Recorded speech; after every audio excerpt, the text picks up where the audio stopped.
Morning students. Good morning teacher. Very good morning बच्चों। देखो आज का ये जो सेंटेंस मैंने आपको दिया है उसके ये 9 सेंटेंसेस टेंसेस हमें चेंज करने हैं, ठीक है।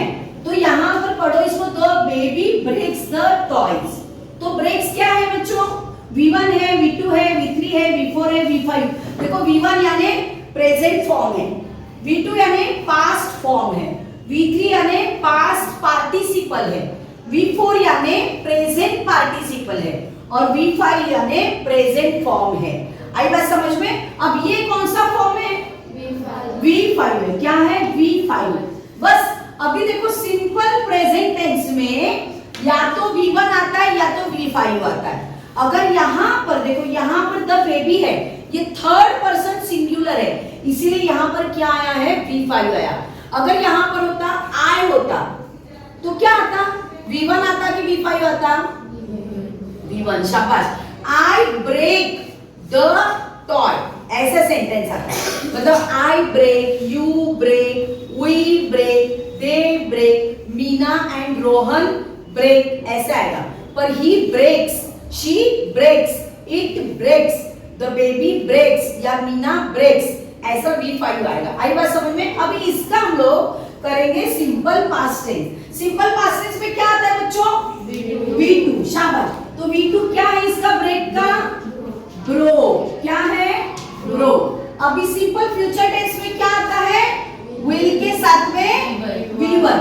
तो यहाँ पर क्या लिखेंगे हम लोग? विल। और ये है ब्रेक, ये V1 है। अब ये हो गया सिंपल, ये सब सिंपल हो गए।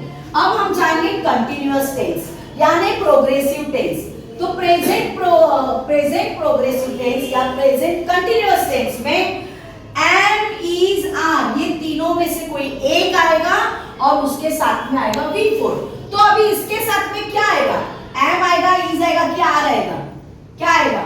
आर आएगा। अरे आर नहीं आता है। सुनो एक मिनट, अभी देखो यहाँ पर द बेबी, द बेबी मतलब सिंगुलर, थर्ड पर्सन सिंगुलर है, तो उसको क्या लगेगा? इज आएगा और उसका V4 क्या है? ब्रेकिंग है। अब इसने सोहन ने जो मुझे बताया आर, तो आर कब आएगा बच्चों? आर कब आएगा? अगर यहाँ पर ये बेबी की जगह पर बेबीज होता। क्या होता? बेबीज होता। मतलब ये सिंगल बेबी है और ये बेबीज यानी बहुत सारे छोटे छोटे बच्चे हैं, तो क्या आएगा?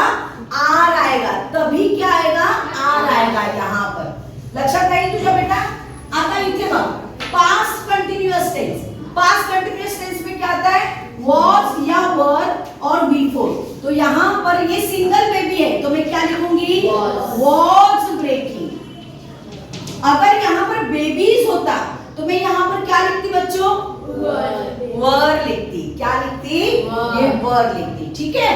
अभी फ्यूचर कंटिन्यूअस टेंस क्या आता है उसके साथ? Will be, V4। Will be और V4 क्या है? ये प्रेजेंट पार्टिसिपल रूप है, तो ये आया। तो ये हो गया कंटिन्यूअस टेंसेस के एग्जाम्पल, है ना। अब हम देखेंगे present perfect tense. Present perfect tense में क्या आता है बच्चों? हैव या हैज। अब देखना यहाँ पर भी हैव किसके किसके लिए लगता है?